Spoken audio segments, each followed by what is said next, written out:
Alright, so hi guys, welcome back and welcome back to perk work. ठीक है, तो यार आज की वीडियो में हम लोग देखेंगे क्या ब्रैग्स लॉ। ठीक है, तो बेसिकली ब्रैग्स लॉ क्या था, क्यों आया था, ठीक है, क्या किया था ब्रैग्स ने, और स्टार्टिंग से लेके एंड तक पहले इसकी थ्योरी देखेंगे, इसकी थ्योरी में क्या क्या बताया, फिर इसका ये डेरिवेशन देखेंगे। ठीक है, सबसे पहले ब्रैग्स लॉ। ठीक है, ये आता है हमारे पास किसके अंदर, क्रिस्टल एनालिसिस के अंदर। ठीक है, अगर आपने टॉपिक पढ़ा होगा तो ये किसके अंदर लिखा है, क्रिस्टल एनालिसिस के अंदर लिखा है। तो हम क्या करेंगे, इसके अंदर एक क्रिस्टल के बारे में पढ़ेंगे, सबसे पहली बात। ठीक है, दूसरी चीज कि जो ब्रैग्स लॉ है ये आया क्यों, ये इसलिए आया क्योंकि बेसिकली अगर एक्सरे है, ठीक है, एक्सरे की अगर हम डिफ्रैक्शन कराएं तो डिफ्रैक्ट नहीं होती है एक्सरे। ठीक है, अगर नॉर्मल हम इस स्लिट से पास करें इसको तो ये हमें डिफ्रैक्ट होती हुई नहीं दिखती। कौन, एक्सरे। ठीक है, सबसे पहली चीज कि एक्सरे डिफ्रैक्शन क्यों होते हैं ऐसे, क्योंकि एक्सरे की जो साइज होता है वो बहुत स्मॉल होता है और वो सीधी चली जाती है यहां से। ठीक है, तो जो एक्सरे होती है वो डिफ्रैक्ट होती हुई हमें नहीं दिखती, इसलिए von Louis in 1912 suggested that X-ray can be diffracted by crystals। ठीक है, अब आता है इधर कौन, वॉन लुई। वॉन लुई क्या है, एक साइंटिस्ट थे, इन्होंने 1912 में सजेस्ट करा था कि जो एक्सरे है ये भी डिफ्रैक्ट हो सकती है, किसकी हेल्प से, क्रिस्टल्स की हेल्प से। ठीक है, Braggs demonstrated the diffraction of X-ray by ZnS crystal. अब ब्रैग्स ने क्या करा, ZnS का क्रिस्टल लिया। ZnS को हम क्या बोलते हैं, जिंक ब्लेंड भी बोलते हैं। ठीक है, तो ZnS को हम जिंक ब्लेंड भी बोलते हैं। तो ब्रैग्स ने क्या बोला कि ठीक है, एक्सरे का क्या कर सकते हैं, हम एक्सरे को डिफ्रैक्ट कर सकते हैं, किसकी हेल्प से, ZnS के क्रिस्टल्स की हेल्प से। ठीक है, चीज समझ में आई कि ब्रैग्स लॉ क्यों आया। सबसे पहले हमने क्या बोला, हमने ये बोला कि एक्सरे की डिफ्रैक्शन नहीं पॉसिबल थी नॉर्मल स्लिट से जब हम पास कर रहे थे। क्यों, क्योंकि एक्सरे का जो साइज था वो बहुत स्मॉल था और एक्सरे सीधी चली जा रही थी। वहीं पर वॉन लुई ने सजेस्ट करा कि एक्सरे की भी डिफ्रैक्शन हो सकती है यूजिंग क्रिस्टल्स इन 1912। फिर ब्रैग्स ने डेमोन्स्ट्रेट करा इसको डिफ्रैक्शन की, एक्सरे की डिफ्रैक्शन हो सकती है जब उन्होंने ZnS क्रिस्टल से उसे पास करवाया।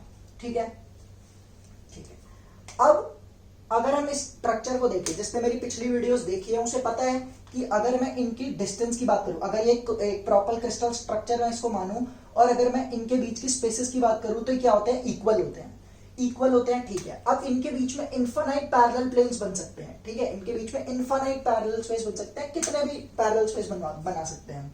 ठीक है, तो मान लो अगर मैं इन दोनों पैरेलल स्पेस या इन दोनों पैरेलल प्लेन्स की बात करता हूं, तो इन दोनों के बीच का जो डिस्टेंस होता है, जो भी हमने निकाला था, जिसको हम इंटरप्लेनर डिस्टेंस बोलते थे d, वो इनके बीच में हमेशा सेम रहेगा, ये d ही रहेगा हमेशा, है ना, या फिर कॉमन स्पेस भी होता है दोनों का, जो हम पिछले वीडियोस में देख चुके हैं।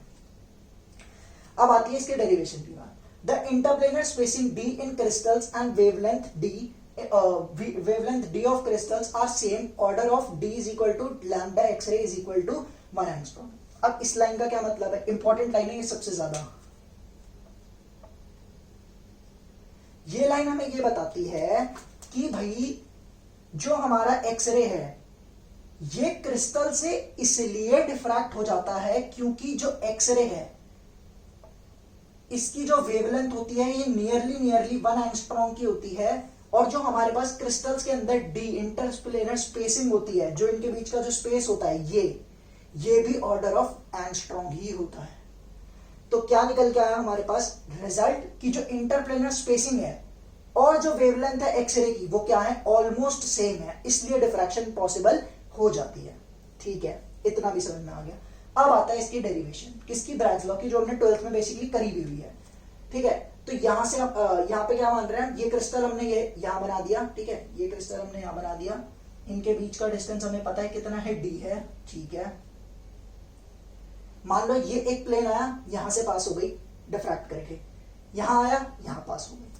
अब बेसिकली अगर हम इधर से एक परपेंडिकुलर डिस्टेंस बनाएं और इधर से एक परपेंडिकुलर डिस्टेंस बनाएं तो ये और ये आपस में बराबर होंगी, लेकिन ये जो होगा ये एक्स्ट्रा पाथ होगा, ये वाला AQ और QB। तो हमने क्या बोला कि ये AQ और QB, और अगर मैं इस एंगल को थीटा मानूं तो क्योंकि हमें पता है कि लाइंस क्या हैं, पैरेलल, तो एक एंगल को छोड़ के अगला एंगल क्या होगा, थीटा, तो थीटा छोड़ा थीटा, तो ये भी थीटा हो गया। अब अगर ये थीटा है तो मैं इधर से ए क्यू की वैल्यू निकाल सकता हूं। ए क्यू की वैल्यू आएगी, अगर ये डी है तो ए क्यू की वैल्यू आएगी डी साइन थीटा। क्या कितनी आएगी?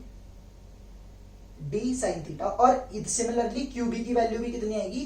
D sine theta. ठीक है, ये डी है, ठीक है, क्योंकि ये हमें पता है कि ये इंटरमॉलिक्यूलर स्पेसिंग है तो इनके बीच का डिस्टेंस डी है। ठीक है, तो अगर मैं इधर ये थीटा और ये थीटा ले रखा है तो मैं जब इसकी वो निकालूंगा, क्या निकालूंगा, स्पेसिंग निकालूंगा, तो मेरे पे थीटा की वैल्यू कितनी आएगी? D sine theta. सिमिलरली मैंने ए क्यू की वैल्यू और क्यू बी दोनों की वैल्यू निकाली और इसको किसके बराबर कर दिया? एन लैम्डा के बराबर कर दिया। ठीक है, और ऐसा हम क्यों कर रहे हैं? क्योंकि हमें पता है कि इनकी इंटरमॉलिक्यूलर स्पेसिंग और इसकी जो लैम्डा होती है वो सेम होती है। क्लियर?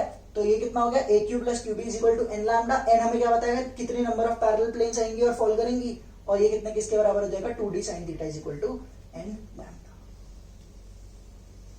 आई होप बिल्कुल समझ में आया होगा कि ब्रैग्स लॉ क्यों आया, ब्रैग्स ने क्या किया, वॉन लोए ने क्या किया था, ठीक है, क्या सजेस्ट किया था, इसने क्या डेमोन्स्ट्रेट किया था, फिर क्यों उनके बीच में डिफ्रैक्शन पॉसिबल थी, और एंड में उसका रिजल्ट क्या आया था? 2d sin theta is equal to N lambda. और इसके बेस्ड क्वेश्चन आ जाते हैं नॉर्मली, आपको लैम्डा निकालना होगा, कभी थीटा निकालना होगा, वो बेसिकली फॉर्मूले पुट करके आंसर हो जाते हैं। ठीक है, तो आई होप वीडियो क्लियर होगी, बिल्कुल समझ में आया होगा क्या पढ़ाया है। सो अगर आई वीडियो तो यार सब्सक्राइब करो चैनल को, लाइक करो वीडियो एंड शेयर करो। Thanks for watching.